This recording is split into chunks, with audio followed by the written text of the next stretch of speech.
Welcome to another edition of From the Bleachers Sports Show.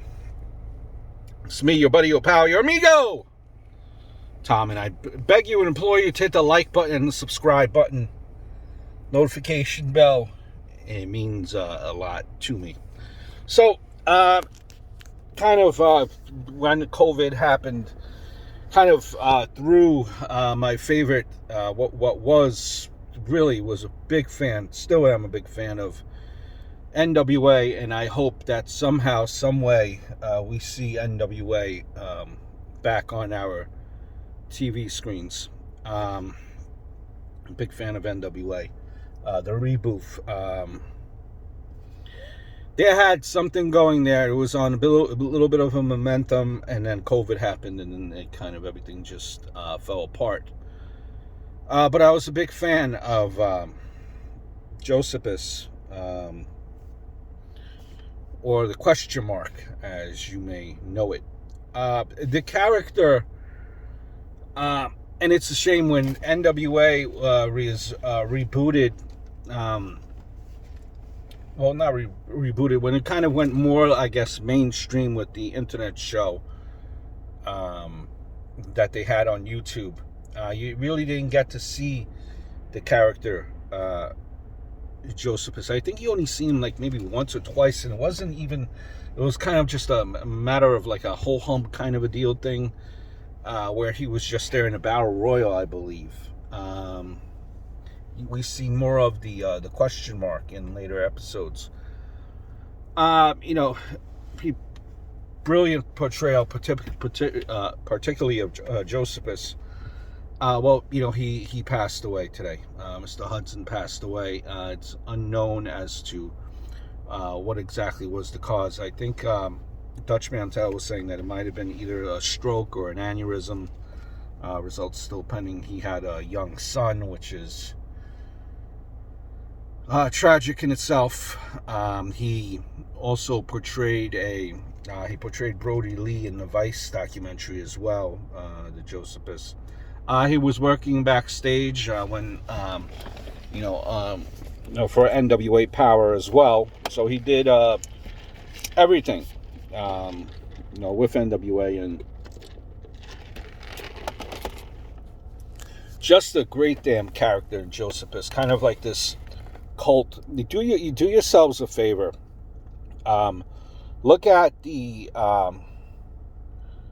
video. There's a video there where he was back in 2017. It's on NWA's YouTube page, where he was feuding with Tim Storm back then. And there was a vignette with him and his spiritual advisor. Beautiful vignette. Beautiful development of a character. Just really dark, really sinister. Reminds me of Kevin Sullivan from the Territory days. And you've had, different variations of, this type of character, where kind of a cult leader, CM Punk, comes to mind with the Straight Edge Society. Well, this is, actually Jocephus was actually a little bit more darker.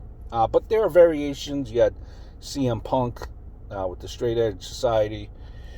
Could even say that maybe even Seth Rollins played a part of that character to a degree.